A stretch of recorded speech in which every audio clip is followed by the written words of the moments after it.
What's up, everybody? It's your boy, it's Elliot. Welcome back to another take here at Esports with Elrod. And yesterday, Halo went and did a live stream, kind of giving us a preview of Season 2, and there was just so much information, so we just got to break it down today. But before we do that, we have to give a round of freaking applause to 343 for coming out and doing this live stream and just being so transparent with us and answering a lot of these questions head on. And a lot of the changes happening within Season 2 directly came from that feedback.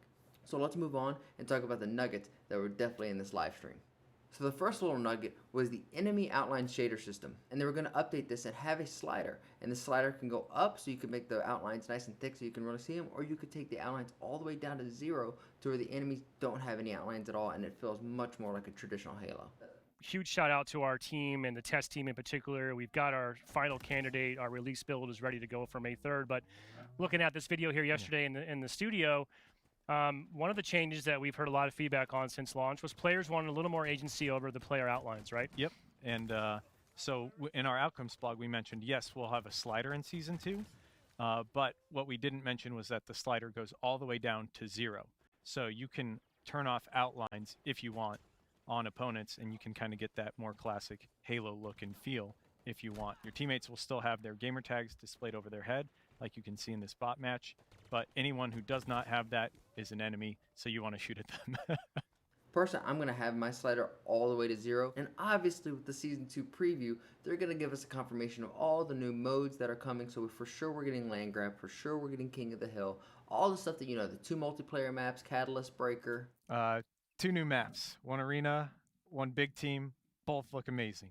3 new modes, Last Spartan Standing, will kick off an event actually with launch on May 3rd. We've also got Land Grab, which will come in a later event, Entrenched, which is a lot of fun. And then we also have King of the Hill. The King returns, a fan favorite, classic one I've been looking forward to, and I've missed tremendously. So yeah, 2 maps, 3 modes, lots of events, narrative events. I'm trying to think anything else. Have full-on battle pass. Yeah, I was going to say, you forgot the thing I cover later yeah, on. so, I love this shot. We had a similar image created for the launch of the game. And one thing that I thought they presented that was pretty cool was that there's going to be a new armor core that comes with Season 2, and it's going to be completely free. All you have to do is just put time into the game to earn it. The other big thing you see here is your first free armor core within that first 6 levels. This is pretty critical for us because one of the things we felt looking at Season 1, in Season 1 you didn't earn a core if you were a free player. And for us, when we take a look at valuing the player's time and where we've kind of failed in a couple of ways, this is one of the pretty critical pieces. And we wanted to make sure that as we honor everyone's time, part of that is as you play, you're actually earning meaningful content, even if you're a free player. And earning, a full suit is the first step of that. And I know with Season 1 being 6 months and then Season 2 now being confirmed an additional 6 months, they actually addressed the 6-month issue head on in the stream, which I thought was just really ballsy, and it makes sense. I understand it. I don't like it, but I understand why they have to take this time off. Clearly, the thing that we know jumped out the most to our community, which was expected, is the dates for Season 2 in particular. And in this case, I think it's safe to say it probably was a surprise to most people that Season 2 will last longer than they expected. Yep. Joseph, can you just talk a little bit about why are we making this deliberate decision to essentially extend Season 2? I also want to just acknowledge last year, well before launch, we had talked about, yes, at face value, our goal and our vision was a season would last approximately every 3 months or so. That's right. Generally the norm, in the industry. Well, one thing to make really clear, none of us inside of 343 look at this roadmap and are happy with it. All of us want to be doing things faster to deliver more content, and we need to get ourselves in a position where we can deliver more frequently, and we're working on that too. With releasing the game with a lot of bugs, a lot of issues, with a lot of technical debt, with the term that's being thrown around, they've been having to do these quality of life updates. And now we're being told by Joseph Staten himself that every month we're going to be getting a quality of life update in the game, and that they are going to come out via a drop pod. Drop pods. Well, so we wanted to pick a name that had resonance in the Halo universe. And if you think about an ODST drop pod, right, they're racked up in the belly of some UNSC ship. They're always ready to go. They're racked and they're waiting to drop. And that's how we approach the delivery. We want to approach the delivery of this content. Lots of different things could go into a drop pod. We want to be able to do them every month. If something's ready, it goes that month.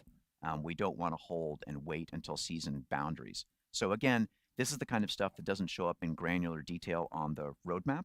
Content, features, bug fixes. It's just a vehicle to deliver that stuff to you. Now, I think the term is pretty cool. I hope that's not the only drop pod reference that we're going to be using in Halo, i.e. a Battle Royale. But every month we should be getting a drop pod that gives us some type of quality of life update. However, we'll see about that, because originally the season was supposed to be 3 months and now they're 6 months. So I'm hoping that these quality of life updates can come every month, but they don't start coming every other month. And in this freaking live stream, they went down and broke down every single tier in the Battle Pass, all 100 tiers, and there is so much fire within this. You start off with getting like this kill graphic kill effect, and it's the Lone Wolf logo. Oh, I love that. I said that in a prior video. I thought it was going to come into the item shop, but it's free in the Battle Pass. I mean, this is great. I personally think this Battle Pass is a huge upgrade from the Season 1 Battle Pass. Even from the Fractured events or the Limited Time events to the main Battle Pass, Season 1 was just kind of eh. Season 2, I can't wait to start grinding. But supposedly in September, before the end of this freaking season, we're going to get Forge. And they're changing Forge to becoming an open beta, which I think all games right now are open beta. If you're a live service game, it's kind of a beta because it's always evolving. There's never like, hey, this is a finished game, or we're just going to do little patches along the way. But we're going to get a full-flighted Forge in September, and it's not going to go away. It's not going to be a limited time thing. It is here to stay. So as soon as they release Forge, we're going to be able to get all the tools, all the access, be able to really play in that playground, and they're just going to continue to add on top of it, so hopefully add some new stuff within it, new content, and just make sure that there's any glitches or bugs, which I'm sure there will be, that those get fixed over time. So when we say beta, it is the full feature set for launch for Forge. Like, this is not a stripped down version. This is not, some features turned off, some features not. We've been flighting Forge for quite some time. And so what people will experience in this open beta is the Forge toolset. Some things are going to come later, like additional palettes and those kinds of things. But Forge is going to be its own, service as well. Like, we're going to add things over time to Forge too. But you're right. People should not look at the beta label and think, oh, is this some sort of handcuff version of Forge? No, not at all. Like, when people get it, they'll be playing it with a full robust feature set for V1. Yeah, and I think, originally we had talked about we were going to flight Forge at a larger scale before release, but given that you noted that we have been flighting it to a private audience for, I think, honestly, maybe 2 years or more at this stage. And I really do think that in November, the 1 year anniversary of releasing Halo Infinite, I think even the multiplayer, I think we're going to see that Battle Royale drop. That's just complete speculation. We in speculation territory. But you heard it there from the man himself, from Joseph Staten, that once that drops, it is here to stay. What did you guys think about the Halo preview, the Season 2 kind of preview? It's 5 days away as of recording this video. I'm psyched. It's my birthday, so I'm going to get off. I'm going to play some Halo. I'm going to enjoy my day, and I hope you guys do the same. Peace.